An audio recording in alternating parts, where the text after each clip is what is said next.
रूस और यूक्रेन के बीच युद्ध को खत्म करने की कोशिश चल रही है। अमेरिका इस जंग को खत्म करने में लगा हुआ है, लेकिन इस बीच एक ब्रिटिश जनरल ने तीसरे विश्व युद्ध की चेतावनी दे दी है। नाटो के लिए यूरोप के पूर्व कमांडर रिचर्ड शुरफ ने कहा है कि युद्ध विराम एक अशुभ शब्द है जिसका स्थायी होता है, जिसका मतलब होता है लड़ाई कुछ समय के लिए रुकेगी। उन्होंने कहा कि रूस जब तक अपनी विस्तारवादी नीति पर अड़ा रहेगा, कोई स्थायी शांति संभव नहीं है। उन्होंने कहा कि यूक्रेन पर थोपे जा रहे समझौते तुष्टीकरण है। युद्ध विराम का इस्तेमाल पुतिन अपनी सेना को मजबूत करने के लिए करेंगे।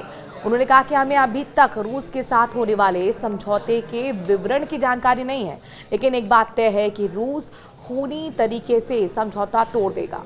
द डेली मेल में लिखे एक लेख में उन्होंने कहा कि मेरी भविष्यवाणी है कि अगर हम रूस को रोकने के लिए जरूरी कदम नहीं उठाते तो 2 साल के भीतर ही युद्ध छिड़ जाएगा। उन्होंने कहा कि पश्चिमी देशों की सुरक्षा इस बात पर निर्भर करती है कि हम कितने अच्छे से तैयार हैं। उन्होंने कहा कि यूरोप के कई देशों ने यूक्रेन में शांति सैनिक भेजने का वादा किया है।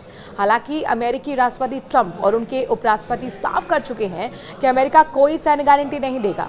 यूरोप लगातार शांति सैनिकों की बात कर रहा है, लेकिन रूस अभी से इसका विरोध कर रहा है। पुतिन कभी भी नाटो सैनिकों को अपने दरवाजे पर नहीं चाहेंगे। पूर्व कमांडर ने कहा कि पुतिन के शांति सैनिकों पर अचानक हमला करने की संभावना है।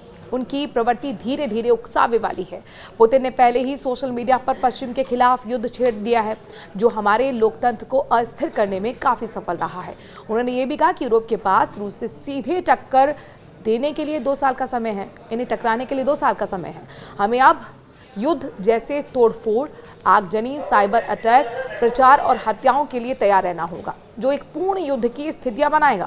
उन्होंने कहा कि पुतिन का लक्ष्य बुल्गारिया से लेकर पोलैंड तक पूर्वी ब्लॉक को एक नए रूसी साम्राज्य में जोड़ना है। युद्ध की जगह लोकतंत्र को खत्म करके ये करना ज्यादा आसान होगा।